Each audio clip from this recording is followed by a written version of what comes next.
Wanita itu baru saja keluar dari kamarnya ketika ia terkejut melihat seorang pencuri bertopeng berada di rumahnya. Karena panik, ia langsung berpura-pura menjadi buta. Pencuri itu awalnya terkejut dengan reaksinya, tetapi setelah memperhatikan lebih dekat, ia menyadari bahwa wanita itu tampaknya benar-benar tidak bisa melihat. Tak lama kemudian, kaki tangan pencuri membuka pintu dan masuk. Saat melihat wanita itu, ia langsung mengambil sapu dan hendak menyerangnya. Namun, pencuri utama segera menghentikannya dan mengatakan bahwa wanita itu buta sehingga tidak bisa melihat apapun. Karena merasa aman, pencuri itu berhenti berpura-pura dan melepas topengnya. Saat itulah wanita tersebut menyadari bahwa pencuri di depannya adalah mantan pacarnya yang bernama Yanto. Wanita itu teringat bahwa beberapa hari sebelumnya ia sempat bertemu Yanto saat membeli mobil.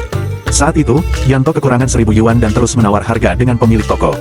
Karena takut dimintai uang, wanita itu berpura-pura buta. Ternyata, sejak saat itu Yanto mulai mengincarnya. Mereka pun mulai menggeledah rumah wanita tersebut. Melihat dirinya telah berhasil menipu mereka, wanita itu diam-diam mengambil ponselnya dan mencoba menghubungi polisi. Namun, tindakan itu hampir diketahui oleh kaki tangan Yanto. Meski begitu, wanita itu semakin berani. Ia mulai mengirim pesan berkode kepada polisi melalui ponselnya dan bahkan dengan sengaja menyebutkan alamat rumahnya secara terang-terangan. Kedua pencuri itu sama sekali tidak menyadari bahwa polisi sedang menuju ke sana. Di tengah penggeledahan, kaki tangan Yanto menemukan sebuah brankas dan meminta bantuan untuk membukanya. Yanto mengatakan bahwa ia bisa membukanya menggunakan ponsel wanita itu.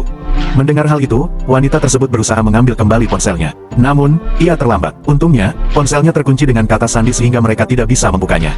Tak lama kemudian, mereka berhasil membuka brankas dan sangat senang melihat banyak barang berharga di dalamnya. Melihat seluruh simpanannya diambil, wanita itu mulai panik. Polisi masih belum datang, sementara kedua pencuri itu tampak bersiap untuk melarikan diri.